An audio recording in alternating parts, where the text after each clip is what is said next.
A graça e a paz de Jesus para você, meu querido, amado irmão, que está dando o privilégio de estar ouvindo um pouco da palavra de Deus. Seja bem-vindo ao canal Evangelhos Boas Novas de Deus e que você possa ser abençoado com essa palavra. O texto que eu vou ler hoje, que eu quero expor, na verdade, se encontra em Lucas, no capítulo 10, o versículo 25 até o versículo 37. Os irmãos já conhecem, então eu vou tentar como eu vou expor o texto, eu não vou ficar muito preso agora nesse primeiro momento à leitura, né? Os irmãos, se você já abriu a sua Bíblia aí, você vai ver que o texto vai falar sobre a parábola do bom samaritano. Então, como eu vou ler ela gradativamente, eu não vou fazer essa leitura agora, mas vou ler aos poucos, vou fazendo a leitura ao longo da exposição. Mas antes, vamos refletir um pouquinho. Essa parábola é uma das parábolas mais belas que Jesus fez referência, que Jesus pronunciou, né? Então ela é uma das parábolas mais belas que nós encontramos nos evangelhos, no caso mais precisamente só aqui em Lucas. Ela é usada muito em hospitais, em trabalhos sociais filantrópicos, né? Por se tratar do amor que é expresso ao próximo. O texto em si, o contexto desse texto é um doutor, né? Que quer simplesmente apanhar Jesus no contrapé, né? E você vai ver ao longo do texto que ao invés de ele conseguir apanhar Jesus, Jesus que o apanhou. Ao invés de ele conseguir colocar Jesus em saia justa, Jesus o colocou não em saia justa, mas tentou abrir os olhos desse homem, assim como Jesus tentou fazer muitas vezes com os fariseus, os saduceus, né? Mas eles preferiam mesmo seguir uma linha mais separatista e aí não deram ouvido ao evangelho. Mas o texto diz assim, logo no primeiro versículo, versículo 25, Lucas 10 e o versículo 25. Então se levantou certo doutor da lei, né? Doutor da lei. O que seria um doutor da lei? Mais precisamente, em alguns lugares ele vai se fazer referência a mestre da lei. Aqui doutor da lei, mas dependendo da versão vai ser mestre da lei. Em alguns lugares aparece como escriba, era um escriba, né? E o que eles faziam? Na verdade eles pertenciam ao Sinédrio, né? Que era a corte que julgava as causas religiosas ali dos judeus, né? Inclusive Jesus vai ser conduzido ao Sinédrio para ser julgado ali por blasfêmia, né? E os escribas ou doutor da lei eram responsáveis pela administração da lei entre os judeus, né? Eles em si ensinavam a lei, né? Ensinava a alunos, eles repassavam o ensino da lei, né, aos alunos, né? Pertenciam principalmente aos fariseus e praticavam e transmitiam a lei de forma oral, no caso que era a tradição que Jesus combateu, né? Que eles invalidavam a lei através da tradição. Algumas curiosidades sobre o doutor da lei, ou o mestre da lei, ou mesmo o escriba, é que eles se vestiam com túnicas longas e adornadas, né? Possuíam um estojo para guardar as suas ferramentas de trabalho, a pena, né? A pena que ficava ajustado ao cinto, né? Você vai ver isso em Ezequiel 9:2. E seu instrumento de trabalho praticamente eram as penas, né? Uma pequena faca, tanto para apagar quanto para cortar o papiro, e alguns tipos de cunha, no caso o estilete. Essas eram as ferramentas. Então, esse mais ou menos era a função do escriba ou do doutor da lei, né? Mestre da lei. Então, nesse texto nós temos algumas observações quanto a esse doutor da lei. Você vai ver que ele sendo doutor da lei, né, ou intérprete da lei, né, 25A se levantou certo doutor da lei, né, ele tinha uma formação errada, porque como pode ele ser um doutor da lei e mesmo assim ter um entendimento equivocado da própria lei, né? Então assim, seria como um médico que aprendeu algumas coisas de forma equivocada. O que vai acontecer? Vai matar. Aqui não matava de forma física, mas matava, conduzia as pessoas a uma morte espiritual com o ensino equivocado da lei. Você vai ver também que esse doutor da lei, ele tem, com relação a Jesus, uma motivação errada. Veja que ainda no versículo 25 diz assim, que ele se levantou, né? E qual era a intenção dele? Para colocá-lo à prova. Então, a motivação dele era uma motivação totalmente errada. Qual era a intenção dele? Provar Jesus.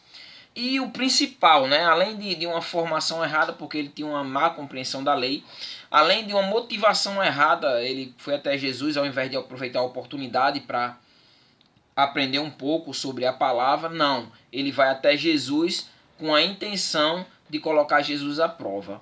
O principal de todos é que ele tinha uma teologia errada, como nós vemos hoje, um monte de teologia errada aqui. Nesse doutor da lei era mais uma. E essa é a importância. Uma teologia errada conduz muitas pessoas à perdição. E é o que nós estamos vendo hoje em dia com a teologia da prosperidade, confissão positiva, né? O pragmatismo dentro das igrejas, onde o sucesso é o que importa. Então, uma teologia errada pode conduzir você, meu querido e amado ouvinte, à perdição. Pode conduzir você à condenação. E esse homem diz, o que ele diz? No versículo 25, a parte C.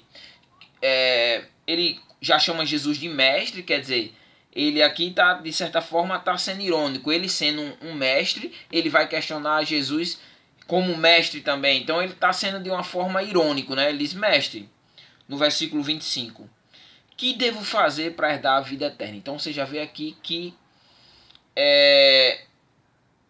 deposita no homem a sua própria salvação. Que o homem é salvo através do que ele possa fazer, através das suas obras, e não através da graça. Então, você vê que é uma teologia totalmente equivocada, mas não era exclusivamente desse homem. Você vai ver que o jovem rico também, ele vai da mesma... Ele troca um pouquinho as palavras, mas é o mesmo sentido. Ele diz, mestre, o que farei de bom para herdar a vida eterna? Então aqui ele segue mais ou menos a linha do jovem rico, né, que acabou Jesus mandando ele deixar tudo e seguir. Ele, ali por amar o que ele tinha, ele não conseguiu ali se desvencilhar dos bens materiais e seguir Jesus.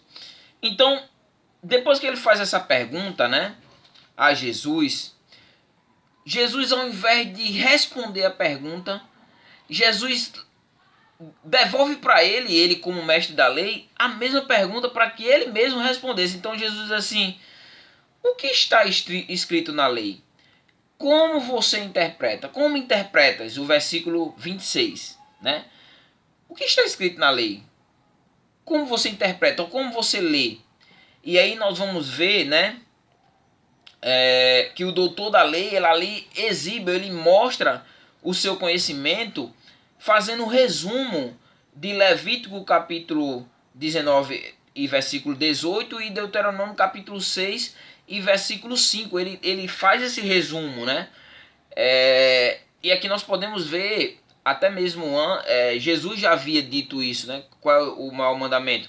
Amar a Deus sobre todas as coisas e ao próximo como a ti mesmo. Então talvez ele já tenha ouvido isso antes ou mesmo tenha sido mesmo, ele tenha chegado a essa concepção por ser um doutor da lei, ou ele possa ter ouvido o próprio Jesus dizer, né, que o maior mandamento é amar a Deus sobre todas as coisas e ao seu próximo como a si mesmo. Então ele resume bem, então ele diz olha, ele responde, versículo 27, e lhe respondeu, amarás o teu próximo, amarás a Deus Amarás ao Senhor teu Deus de todo o coração, com toda a tua alma, com todas as forças e com todo o entendimento, e o próximo como a ti mesmo. Então ele traz a resposta ali, ele quer dizer, se exibe, né? Ele mostra para Jesus que ele faz essa pergunta, mas ele não tinha interesse nenhum na resposta de Jesus, senão colocar Jesus à prova, né? Provar Jesus ali, tentar colocar Jesus numa saia justa, né? Você vê que ele mesmo já traz a resposta. Mas aí Jesus, no primeiro momento, joga a bola para ele e agora vai jogar de novo. Então Jesus, bem de forma simples, o versículo 27, qual vai ser o que Jesus vai fazer? Jesus vai mandar ele praticar.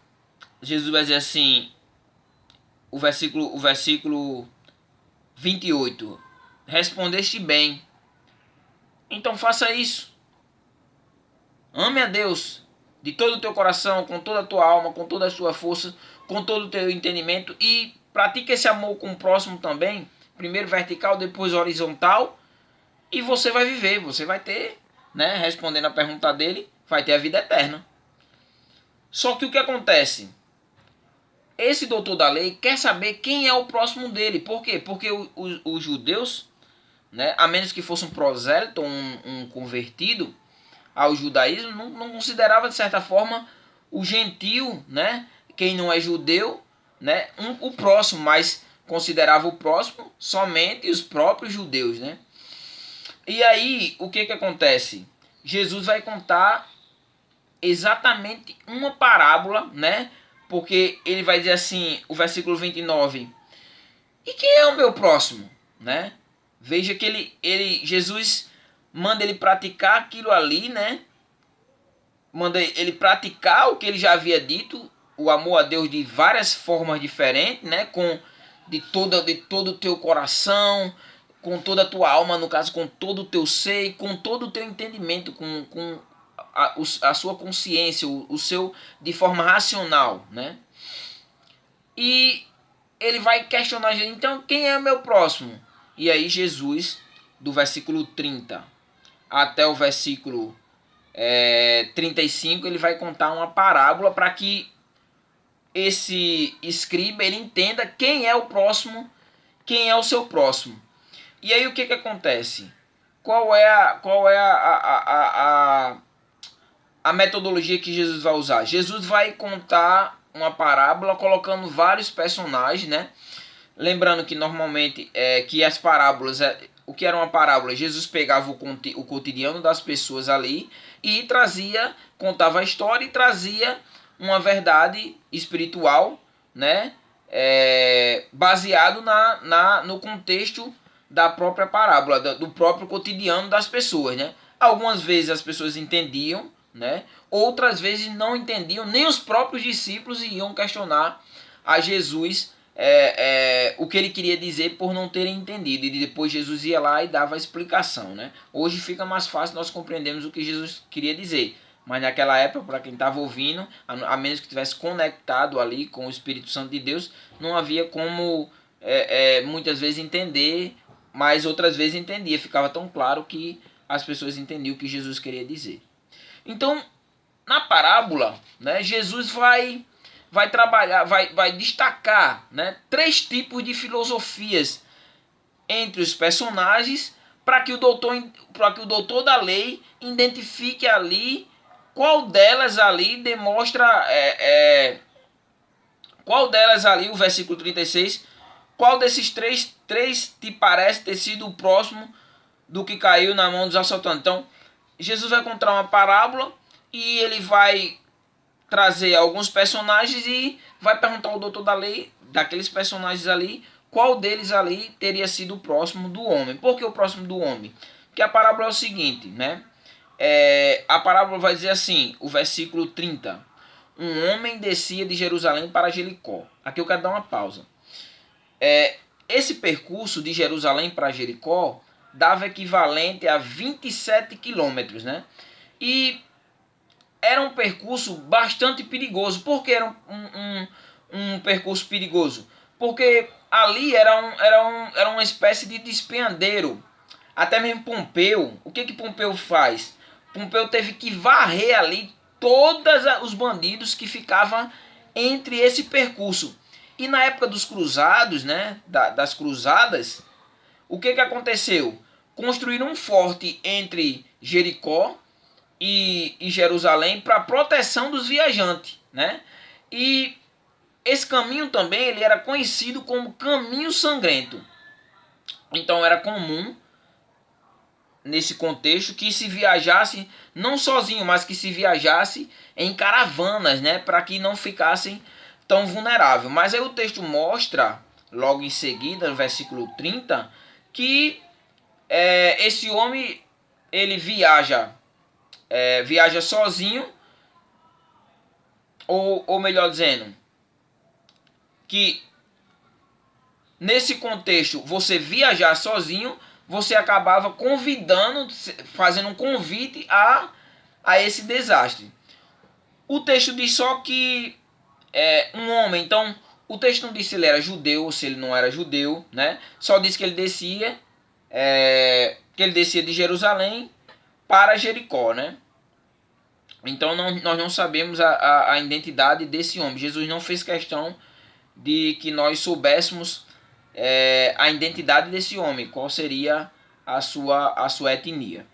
Então, a primeira filosofia que nós vamos ver aqui nesse texto, né, nós vemos esse homem, o contexto esse homem estava viajando de Jerusalém para Jericó, ficava a 27 quilômetros, esse caminho era um caminho extremamente perigoso, né, não se recomendava viajar sozinho, mas em caravanas, e quando você viaja sozinho, você estava dando um convite para uma tragédia, né? E o que acontece? Nós vamos ver primeiro a filosofia dos ladrões, que é uma filosofia de exploração. Você vai ver o que acontece. Eles roubaram o versículo 30, né? O texto diz que ele caiu na mão de assaltantes que roubaram tudo. Roubaram e depois espancaram, quer dizer, tiraram tudo que ele tinha, depois espancaram ele e foram embora, deixando ali, ou jogando ele ali, deixando ele ali para morrer. Então, nós já vemos que Jesus coloca um personagem na história e o homem que ajuda esse homem vai conduzir o doutor da lei a entender quem teria sido o próximo. Então, qual era a filosofia dos ladrões? Primeiro, a filosofia era de exploração, né? E se nós fôssemos filosofar, seria mais ou menos assim: o que é meu, é meu. Os ladrões, o que é meu, é meu. E o que é seu, deve ser meu também. Então, o que era deles, era só deles e pronto. E o que era do outro, era para ser deles também. Essa era a filosofia dos ladrões. Mas o texto não encerra aí, né? A parábola ela não finaliza aqui só com esse primeiro momento da questão dos ladrões, mas vai mostrar um outro tipo de filosofia. Veja que você no primeiro momento nós vamos ter o homem fazendo a viagem e os ladrões explorando ele, né? Tirando o que é dele. Mas aí o texto apresenta um outro tipo de filosofia, né?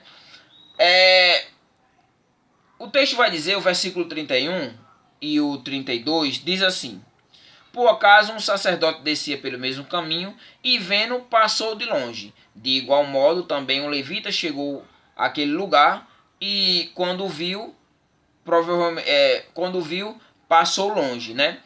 O levita, o sacerdote, né, fazia parte dos sacrifícios ali no templo, né? E eles cuidavam das coisas do templo, cuidavam da parte do culto, né? E se nós fôssemos aqui ver eles, nós éramos para ver eles como exemplos. Mas o que acontece? Né?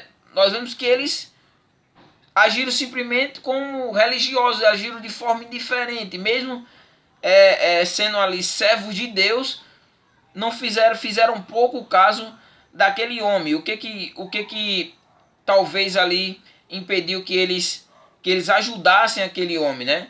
Talvez o medo, né, de acabarem se tornando impuro, porque os judeus não podiam tocar num morto, e por ele estar ali, ele podia pensar que ele possivelmente tivesse morto. Também eles poderiam não terem ajudado ele ali pelo fato de terem medo propriamente de serem atacados, né, pelos ladrões também, né? Mas aí o texto ainda vai ser mais duro, porque vai mostrar que qual é a atitude deles. Eles passa de longe, ou passa ainda, se afasta ainda para não ajudar. Então, se nós fôssemos definir, trazer a filosofia dos religiosos, que é a filosofia da indiferença, e se nós fôssemos aqui filosofar, seria mais ou menos assim: o que é meu é meu, o que é seu, cada um por si e Deus por todos. Então, não se importaram ali de ajudar aquele homem, né? Mesmo sendo eram para serem exemplos ali, eles fazem pouca diferença, né? E talvez o doutor da lei, quando Jesus estava contando a parábola, e quando ele faz referência ao sacerdote, talvez o doutor da lei pensasse que o sacerdote ia ajudar, e aí não ajuda, mas quando vem o levita, né? Levita, normalmente faz referência à tribo de Levi, né? Que foi separada para fazer esse cuidado ali do cuidado tanto do tabernáculo quanto do templo, fazer a manutenção e o cuidado para o culto em si. Então, Jesus apresenta primeiro a filosofia dos ladrões, que é a exploração. Depois Jesus apresenta uma filosofia dos religiosos, que no caso a indiferença, fizeram pouco caso. E aí vai entrar na história, né, agora, um samaritano. E qual é a atitude do samaritano? A primeira coisa é que os religiosos, eles passam bem longe, né? Tanto o sacerdote como o levita, eles passam bem longe ali do homem, deixando o homem ali jogado. Agora, o samaritano, e é interessante porque os samaritanos eram praticamente era inimigo dos judeus, né? Até propriamente construindo um local de culto, que era no Monte Gerizim. Você vai ver no discurso entre Jesus e a mulher no capítulo 4 de João. Então, os samaritanos não eram bem vistos pelos judeus, nem os judeus bem vistos por samaritano. Cada um tinha o seu local de culto, mesmo que tivesse a Torá ali como o livro, mas mesmo assim havia essa inimizade entre judeu e samaritano por causa da mistificação dos samaritanos. Mas o que Jesus coloca? O samaritano chega perto, né? Tem misericórdia, né? Teve misericórdia dele ali, chegou perto, enfaixou as feridas com vinho e óleo ali, né? Ou azeite, o versículo 34. Chegou perto dele, enfaixou suas feridas, aplicou-lhes azeite e vinho, naquela época, era usado com fins medicinais. Ele põe o homem sobre sua própria montaria, né, o seu próprio animal, e leva ele ali até uma hospedaria. Mas ele não logo dispensa, não deixa o homem lá. O texto vai dizer que ele cuidou dele, ele ficou ali, ele se dedicou, ele ali passou um tempo cuidando daquele homem, sabe? E o texto diz o seguinte, que provavelmente então, aqui no texto, provavelmente ele passou um dia com aquele homem na hospedaria, porque logo no versículo seguinte diz, no dia seguinte, quer dizer, então, passou aquele dia ali que ele encontrou aquele homem com ele. No dia seguinte, pagou 2 denários, né, que no caso era equivalente ao pagamento de um dia de trabalho braçal, né, deu, no caso, referência a 2 dias, e entregou ao hospedeiro, no caso ao dono ali da hospedaria. Para quê? Para que ele cuidasse dele. E quando ele voltasse, se houvesse um custo a mais ali, se tivesse havido ali um custo a mais, com despesa a mais que o dono da hospedaria tivesse tido com aquele homem, ele pagaria, né? Te pagarei tudo o que gastardes a mais, né? E aí qual é a filosofia aqui que nós vemos do samaritano? A misericórdia. Ele foi misericordioso com o homem. Então nós vemos a filosofia da exploração dos ladrões, nós vemos a filosofia da indiferença dos religiosos e nós vemos a filosofia do samaritano, que foi a filosofia da misericórdia. Ele pratica a misericórdia. Se nós fôssemos filosofar também, seria mais ou menos assim: o que é seu, né? O que é seu. E o que é meu pode ser seu também. Então, quer dizer, da partilha, né? De partilhar o que se tem com os outros, né? Após isso, após Jesus contar a parábola, lembrando que a pergunta está lá em cima, né? Depois de ele trazer que quando Jesus questiona ele como é que ele entenderia a questão da vida eterna, né? Baseado na própria lei, ele vai dizer que é amar a Deus com a maior intensidade que puder, né? Amar a Deus com todo o seu ser, a completude do seu ser, e ao próximo como a si mesmo. Depois disso, Jesus vai questionar ele: qual desses três te parece ter sido o próximo do que caiu na mão dos assaltantes? E aí vem um problema, porque, como eu falei, os judeus eles não se davam bem com os samaritanos, né? Tinham ali como se fossem inimigos. E aí Jesus vai botar aquele homem para responder uma pergunta dessa. E quem foi o próximo? Foi o samaritano que usou de misericórdia. E o doutor da lei diz assim, ele vai responder assim: o que teve misericórdia, versículo 37. E aí você vai ver que como ele estava fora de amar o próximo, né? Porque ele não diz, ele diz que o que teve misericórdia, ele não diz não pronuncia nem a palavra o samaritano, né? Para você ver. E Jesus disse, então, Jesus vai reenfatizar o que ele já tinha dito no versículo 28. Quando ele diz assim: respondeu bem, faze isso, se você fizer isso, você vai viver. Quer dizer, amar a Deus, né? Vertical, e amar o próximo horizontal. Você vai respondendo a pergunta dele, você vai ter a vida eterna, né? E aí Jesus vai dizer a ele: então vá e faça o mesmo. E aí o texto se encerra por aqui. O texto não dá prosseguimento, né? Então, diante de tudo isso, né? Diante de tudo isso, eu tenho algumas lições aqui, algumas aplicações, né? Eu gosto muito de um pastor que ele quando vai fazer as aplicações, ele diz: diante de tudo isso, o que isso tem a ver conosco? Então, o que isso tem a ver conosco? Você vê que o doutor da lei, ele coloca a salvação como algo que ele faça por ele mesmo. Então, a primeira lição que nós podemos tirar desse texto é que nós somos salvos pela graça, não pelas obras. Nós vemos isso claro no texto de Efésios, no capítulo 2, versículo 8 até o 10, né? Pela graça sois salvos por meio da fé. Isso não vem de você, não é você que produz a graça, nem muito menos a fé, mas é um dom de Deus, né? Então você é salvo pela graça, meu irmão. O espiritismo que prega uma salvação pelas obras, né? Mas você não, meu irmão. Eu e você, nós somos salvos pela graça.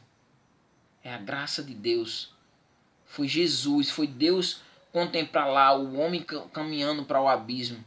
E o homem caminhando para o abismo, e Deus, com a sua infinita misericórdia, o que Deus faz? Envia Jesus para morrer pelos nossos pecados.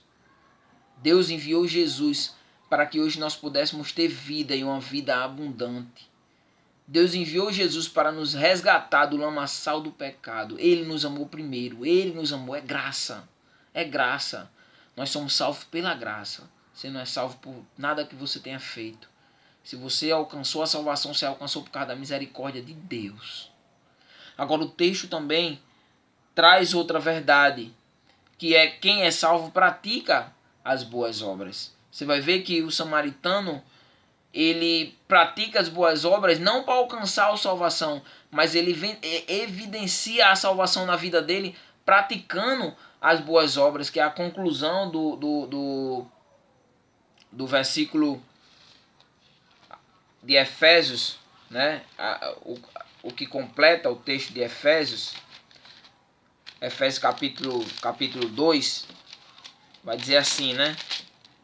2:8. Porque pela graça sois salvos por meio da fé, isto não vem de vós, é dom de Deus, não vem das obras para que ninguém se glorie. Então, sua salvação, você não tem do que se gloriar. Você é um pobre, miserável pecador e Deus teve misericórdia de você e de mim também. Mas o versículo 10 diz: pois fomos feitos por ele, quer dizer, nós fomos gerado por ele, criados em Cristo para as boas obras, previamente preparadas por Deus para que andássemos nelas. Então, o que acontece? Nós não praticamos as obras para ser salvos, mas nós praticamos as obras porque nós somos salvos. E além desse texto de Efésios, nós vemos muito bem isso lá em Tiago, né? Quando a questão da fé e a obra, né? Que Tiago vai dizer que a fé sem a obra é morta. É morta. Então, não adianta de nada dizer que é cristão e ver o irmão passando por dificuldade ou ver as almas aí perecendo e não fazer nada. É uma fé morta, é uma fé teórica, né? Mas nós devemos ser praticantes das boas obras. As boas obras, isso aqui tem muitos homens como esse caído pelo meio do caminho. E o que Deus quer é que nós resgatemos esses homens, que nós conduzimos eles a Cristo. Mas o texto também nos ensina uma coisa, né? É que nós devemos ter cuidado para não se tornar religiosos. Você vê que esse homem tem uma oportunidade de se aproveitar de Jesus, se aproximar de Jesus para receber a graça, mas ele vai ali com a intenção somente de testar Jesus. Nós vemos também que lá o sacerdote e o levita, eles têm uma atitude totalmente diferente do que era para ser, como pessoas religiosas. Provavelmente estavam indo no caminho inverso para Jerusalém, né? Porque o texto diz assim, descia pelo mesmo caminho. Então, talvez tivessem ido para Jerusalém simplesmente para cultuar de forma religiosa. E assim, nós não podemos, meu irmão, viver uma vida de religioso, sabe? Tem muitos cristãos aí que fazem as coisas por tabela, que fazem as coisas simplesmente porque são religiosos, vão à igreja porque são religiosos, então se torna uma coisa rotineira. Mas não, mesmo, nós temos que viver uma fé viva, nós temos que viver um cristianismo autêntico, para não nos tornarmos religiosos. É interessante porque em Mateus 7,21 diz: nem todos que me dizem Senhor, Senhor entrará no reino dos céus, mas todo aquele que faz a vontade do meu Pai que está nos céus. Para não estender o vídeo muito, deixar o vídeo muito grande, né? Tem umas duas aplicações. Eu quero fazer essa pergunta agora direta para você. Primeiro nós temos que amar a Deus e nós temos que amar o nosso próximo. E isso vai evidenciar a nossa salvação. Então, a pergunta é: você tem amado ao seu próximo? Você tem amado? Você tem praticado esse amor com os irmãos da igreja? Ou você tem tratado os irmãos de uma forma sem amor, com indiferença?